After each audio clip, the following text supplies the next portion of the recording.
This is the Souls of Saraku. My name's Landon, you're watching RPG ABC, and we're playing this quest calendar every day and having a ton of fun doing so. So why don't we go ahead and jump into today, which is Tuesday, August 4th, 2026. Let me know if you can hear the air conditioning in the background. I gotta have it running so I can record on these hot days, but it's also noisy, but it doesn't seem like my mic is picking it up much, if at all. After the blood and spectacle of the Colosseum, you discover the training grounds where future champions sharpen their craft. Fighters spar with wooden blades, shields, and staves.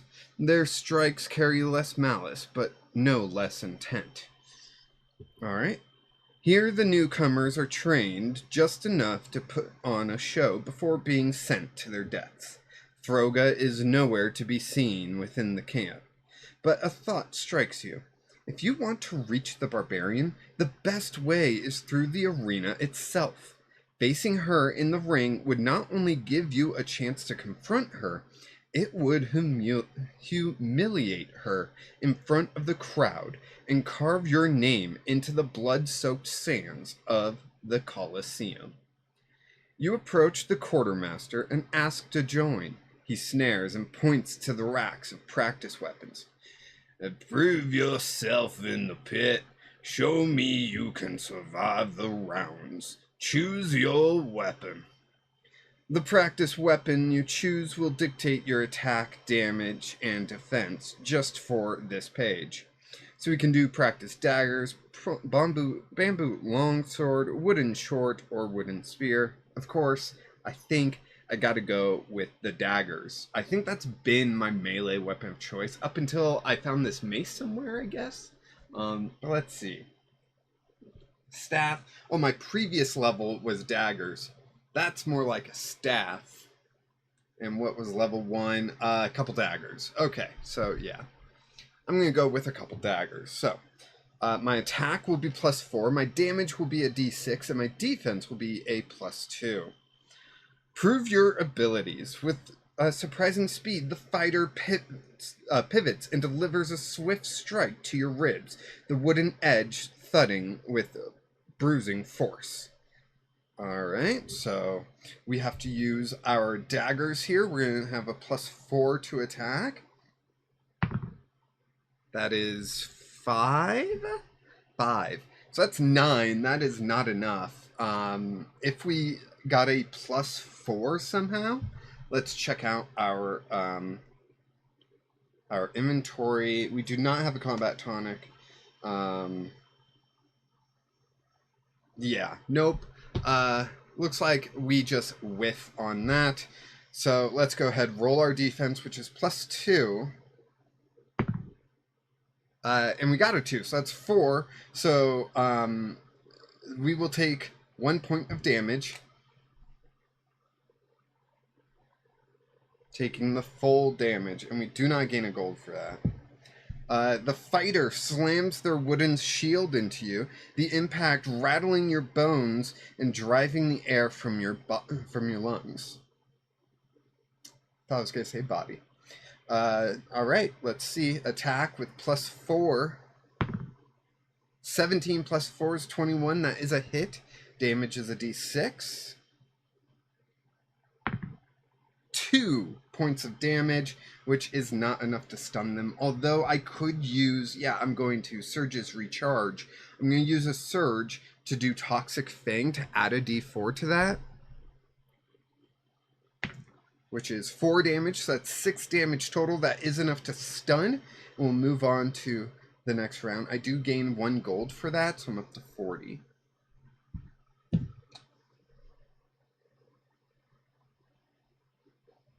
Alright. Round 3. Or it says Fighter 3. The wooden spear jabs into your gut, the dull point striking with enough force to make you stagger. Our attack is 13 +4, so that's 17, and that is a hit. We're going to go ahead, roll another damage die, which is d6. That's another 2. I'm going to use Toxic Fangs to add 2 more, so that's 4, and that is a stun, and we get another gold.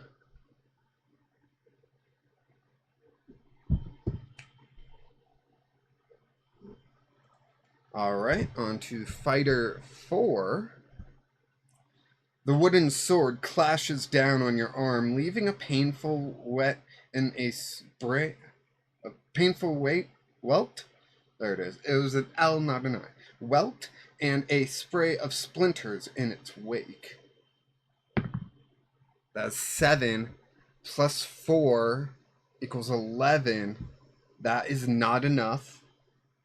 And so I have to roll defense, which is plus 2.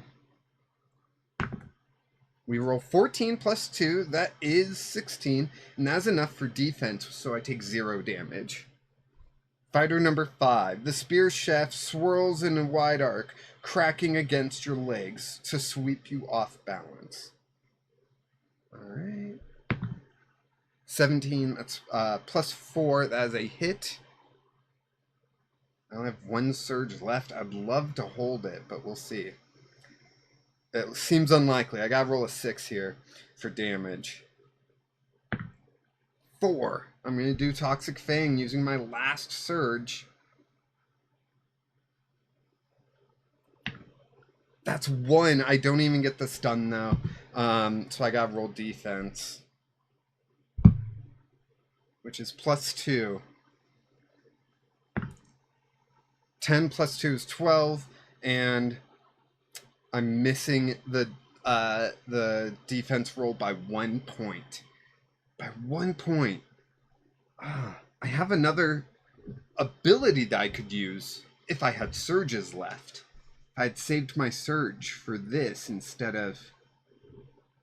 Wait, my Toxic Fang is actually a D6. So that would have been enough. Okay. I apologize. I gotta erase that a little bit. Just backtrack a little bit. My Toxic Fang is a D6 now. I forgot about that. And with the 4 plus 2, that is a 6. And that would stun him, and I would take 0 damage and gain a gold. Alright. So I'm at 42. As the final opponent collapses, you stand before the quartermaster, aching and exhausted. He gives you a sharp once-over, then nods with grim approval. "Welcome to the Death Squad," he says, voice rough as gravel. "Get yourself a meal and find an empty tent. We're up first in the next arena match." You're up first. All right, that's it. Now, I did spot this earlier. There's a component pouch there. I was hoping to save a surge so I could do my scavenger ability, but I was not able to save that surge. So I only have 3 surges. That seems crazy. So we will only get 1 item from this, but let's go ahead and roll it. It is a D6. Boom. 5. 1, 2, 3, 4, 5. Bone dust. Taking it from 7 to 8. Alright.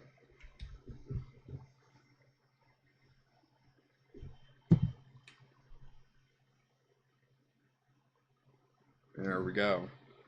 And yeah, that's it for today. Seems like we are up very shortly here. We'll see how well we do. Now the practice daggers were extremely weak compared to what we have. So I'm hoping that we can, I don't know, hoping we can do better in that. So yeah, thank you so much for watching. I appreciate each and every one of you. I hope you understand. I really do. Thank you so much for watching, as I already said. Whether you are watching along or whether you are playing along or just watching, I hope you're having as much fun as I am, because I love this game. And I will see you tomorrow.